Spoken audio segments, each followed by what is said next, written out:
Today in this video I show you how to add your own song to Snapchat story. For this you have to open Snapchat. Now click on this sounds icon. Now click on my favorites. Now in my sounds you have to click on create sound. Now if you want you can record your own song by this record sound, or you can click on this upload from camera roll.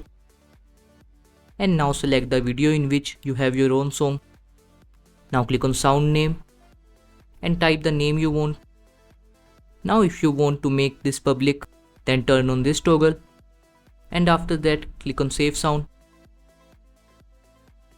Now if you click on this icon and select the photo or video you want.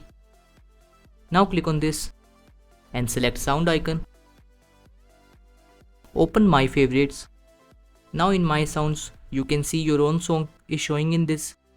If you click on it and then checkmark icon, your own song will add on Snapchat story.